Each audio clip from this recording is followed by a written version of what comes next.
Hello everyone, I hope you're doing well. In today's video, we're going to talk about stark differences between the GRE and the Gmat, both of which are very popular examinations to take after your bachelor's education.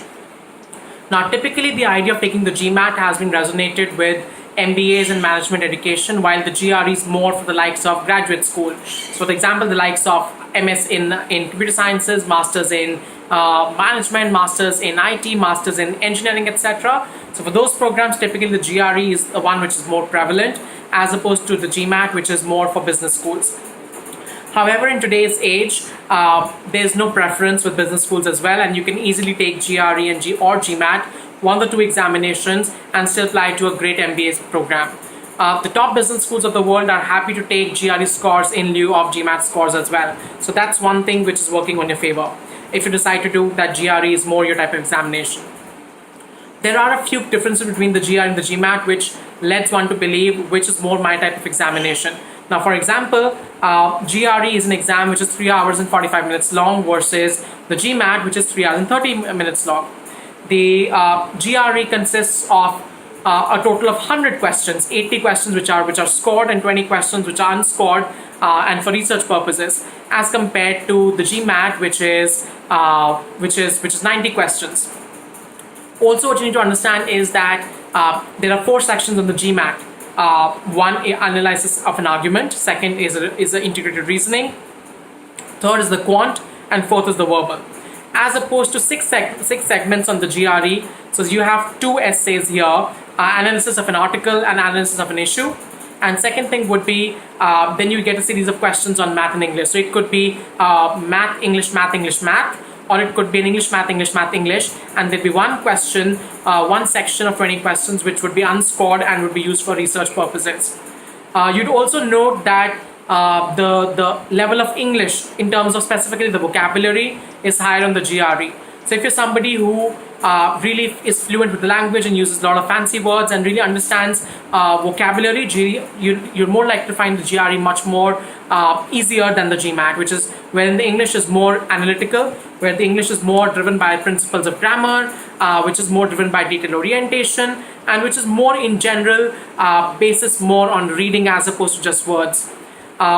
In comparison, the quant level on the Gmat is way higher than the GRE. So you need to understand the fact that if you're somebody who struggles a bit with mathematics, you're more likely to find GRE a little easier than the Gmat. What you also need to understand is the way that both of these examinations work. Now, for example, GRE works by the section. Now, for example, you've got one section on mathematics, 20 questions. You get all 20 of them right. The next section that you get on English is going to be a tad bit higher than the level that you got in the math section. You clear that, the next section is going to be tougher. You clear that with these, the next section is going to be tougher. Versus the Gmat, where each question is dependent on the level of the question which was asked before and the kind of time you took to answer that question. So in a way, both of them are computer adaptive, but it's just that Gmat is by the question versus GRE, which is more by the section. You might also find that a lot of test takers have individual preferences on GRE or on Gmat, and they sometimes struggle which one do I need to go forward with. In such a situation, I advise you that all free diagnostic tests are available on ETS, which is the website for GRE, and MBA.com, which is the website for Gmat. Suggest you go through both of these websites, take both the free diagnostic tests, and see which one did you have less struggle with, which one you find easier, which one you kind of scored more, and which one you actually enjoyed doing, because let's be honest, both of these examinations are more a test of nerves than the test of knowledge. I'm sure anybody who's preparing for these examinations and for master's courses or MBA courses in general will of course have put in those hours of prep. But the difference between a great score and an okay score is what lies in the nerves. So just understand what is more your type of examination, and that will really help you figure out which one to take. In terms of acceptability, both are equally acceptable. In terms of popularity, there's no preference.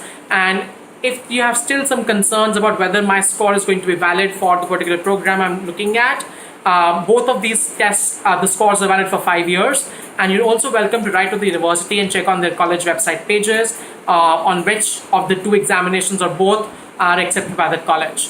They will give you all information, including the school code where the official resources and official scores have to be sent. So please make a note of that.